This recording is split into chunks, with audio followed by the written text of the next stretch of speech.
Conexão SP Barias.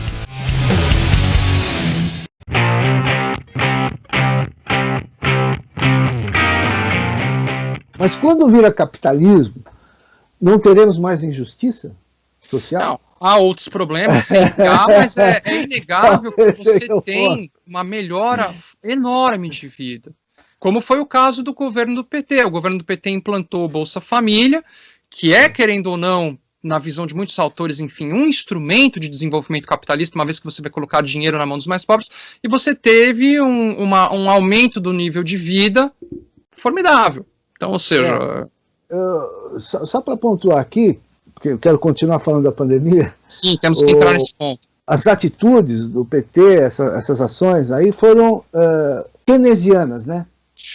Dar dinheiro na mão do pobre. Família, sim, exato, sim, podemos dizer que é uma política keynesiana porque coloca dinheiro na mão dos mais pobres. Tímida, porque é pouco dinheiro, não é tanto, mas ainda assim keynesiana.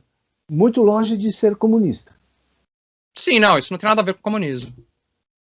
Não, é porque no Brasil o Lula é taxado de comunista, o PT é taxado de comunista. A maioria, você pega o povão mesmo, que é desinformado, e mesmo gente informada de classe média, gente que sai da faculdade, acha que o Lula é comunista, que o PT é comunista, que nós tivemos comunismo no Brasil. O próprio presidente da República foi eleito em cima dessa máxima.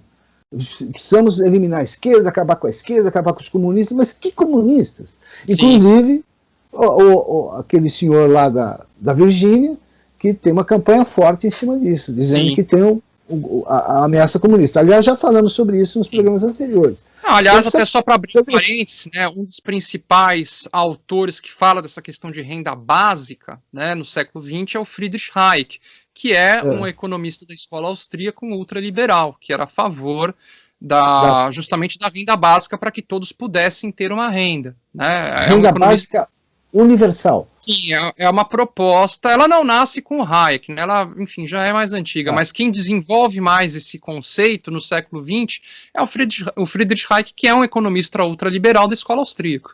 Né? Portanto, um homem aliado, vamos dizer, alinhado com os partidos de direita. A escola austríaca de economia, enfim, ela foi para um caminho ali muito mais alinhado, até, enfim, com uma direita mais ali, por exemplo, republicanos nos Estados Unidos, enfim, até toda a influência que eles tiveram também na construção do Estado chileno, né, enfim, como conselheiros ali do governo Pinochet, né, então, enfim... A escola austríaca é de onde vem o Mises e esses caras exatamente. Então, mas aí é o anarcocapitalismo, são os caras que são basicamente voltados, simpatizantes do anarcocapitalismo, né? Sim, mas nenhum deles, né, chega a defender o anarcocapitalismo, digo, uma ausência completa de Estado.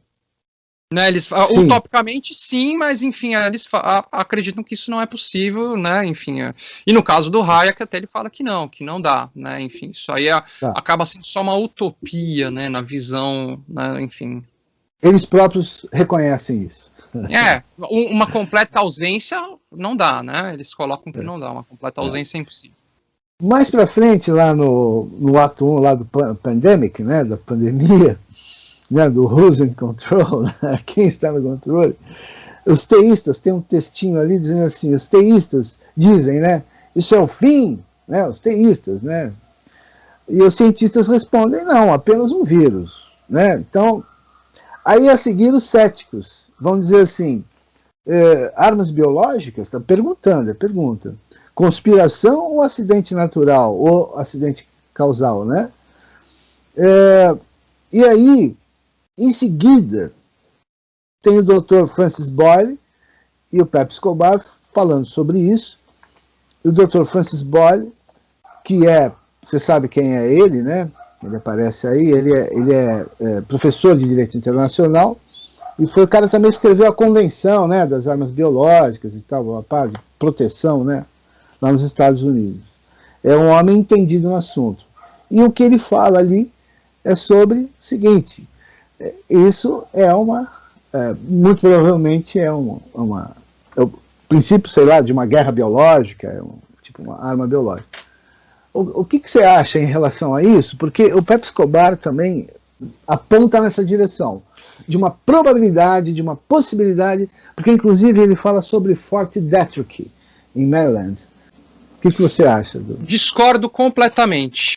Completamente. Então, enfim, queria entrar nesse assunto detalhadamente. Então, por exemplo, esse documentário, primeiro que ele já traz, no começo dele, uma inserção do programa InfoWars. O programa InfoWars é um dos principais programas da extrema-direita americana de propagadora de fake news na internet. Né? Ele já traz um extrato, né, desse programa, né, um trecho né, desse programa. Já é um problema. Com relação a essa questão de ser uma arma biológica, os 24 principais especialistas do mundo em imunologia, em virologia, analisaram o vírus, analisaram tudo e descartaram essa hipótese. Né? Então, ou seja, segundo ponto. Terceiro, eu gostaria de saber qual seria a lógica, veja bem, se isso fosse uma arma biológica, quem ganharia algo com isso? Por quê? Enfim, se isso, digamos, fosse uma arma biológica, digamos, dos Estados Unidos, qual seria a vantagem para os Estados Unidos? De destruir completamente sua economia, para o próprio Trump, enquanto presidente, perder as eleições, porque um dos principais fatores para a sua derrota nas eleições presidenciais americanas foi justamente a pandemia. Né, enfim, o total colapso ali do sistema de saúde americano, enfim, e a questão mesmo do Trump ter feito pouco caso da epidemia fez com que ele perdesse. Muitas das pessoas que votaram nele na eleição anterior não votaram por conta da epidemia. Então, ou seja, foi um fator, se não houvesse pandemia, talvez não tivesse, o Joe Biden não tivesse ganhado as eleições. Sei. Então, ou seja, é uma possibilidade. Ou seja, não há nenhuma lógica nessa afirmação. Então, dizer que é uma arma biológica quer dizer ninguém ganha nada com isso. Se o próprio Trump ficou doente, poderia ter morrido, só não morreu por sorte. As armas biológicas. As armas biológicas já nos anos 70 já era uma realidade, né? Você acha que a fabricação de armas biológicas cessaram desde lá dos anos 70, com os tratados e etc e tal? Porque tem tratados em cima disso, inclusive tratados. O Dr. Francis Boyle, ele exatamente escreveu, participou da escrita desses termos, né, de um tratado para exatamente de contenção de arma biológica, que é antiterrorismo, inclusive, né? Sim. Você acha que...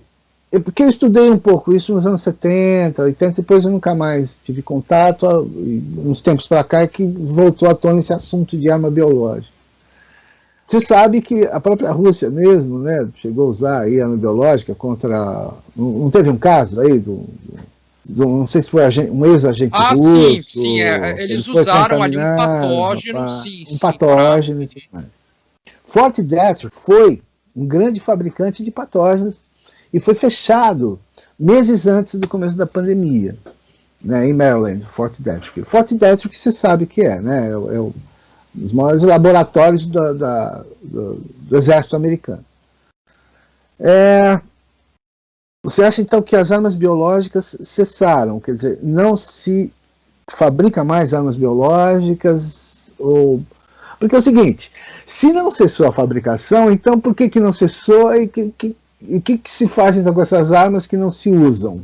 Bom, então por que se fabrica armas biológicas, então? Se é que não cessou. Porque isso nos anos 70 já era uma realidade. Aliás, isso é muito mais antigo, né?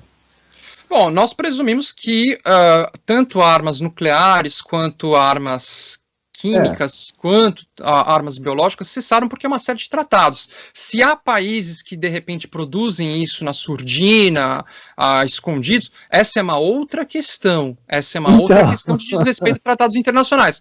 O que não tem nada a ver com a questão do Covid, né? Então aí é uma outra questão, né? A questão do surgimento do vírus é outra completamente diferente.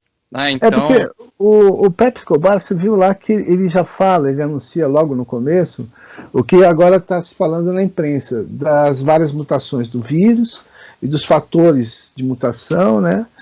E ele fala que tinha que tinha 5 variantes até aquele momento, que já tinham os papers científicos e tal, que já demonstrava que tinha as mutações, as variações, porque todo vírus muta mesmo, né? Sim, claro, normal. Né? E ele fala que o fator que não consta da China, lá de Wuhan e tal, seria impossível, da maneira como ele descreve, seria impossível que tivesse sido deflagrado da China, por causa dos fatores A, B, C, etc. E tal. Então, como teve toda uma propaganda de que saiu da China, etc. E tal, você não acha que aí também vem esse viés político, né, do terrorismo político, de falar, olha, vem da China comunista. Que a China... O que acontece é o seguinte, de onde surgiu efetivamente, nós ainda não temos a certeza. Realmente houve focos também em outros países, isso foi confirmado mesmo no Brasil, e hoje o que há, mesmo até alguns relatórios da Organização Mundial de Saúde, né, vinculada à ONU, é que isso, na verdade, se trata de um problema realmente ligado à produção industrial de animais, o que gerou, enfim, mutações em coronavírus anteriores que já existiam, e que aí houve essa mutação e coronavírus passou também a infectar seres humanos. Então essa é uma das hipóteses, e a que particularmente eu acredito que seja mais plausível. Né? Sim, sim, sim. O que ocorre é o seguinte, a partir do momento em que a gente tem o começo da epidemia, há toda uma série de atores que começam a produzir discursos de antirreflexividade. O que são discursos de antirreflexividade? São discursos falsos que levam as pessoas a pensar, a problematizar algo que não existe, deixando de lado as reais razões para a existência de um fenômeno. Então, por exemplo, sim, começamos ali a ter epidemia. O que começamos a ter como fake news, né?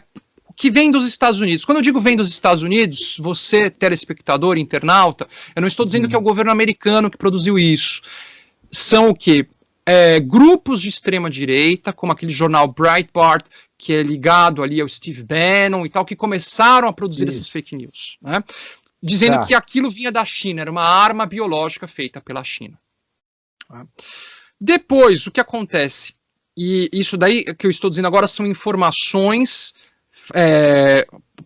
coletadas pelo setor de inteligência da União Europeia, essas informações encontram-se disponíveis na internet para quem quiser acessar, então é um relatório do setor de inteligência da União Europeia, auditado pelo Departamento de Cibersegurança da Universidade de Cardiff, ou seja, foi auditado, todo esse relatório foi auditado por uma instituição civil e autônoma, né? Então, ou seja, não é um produto de um governo, tudo isso foi acompanhado por uma instituição de pesquisa séria e autônoma, né, que é a Universidade de Cardiff, na Inglaterra.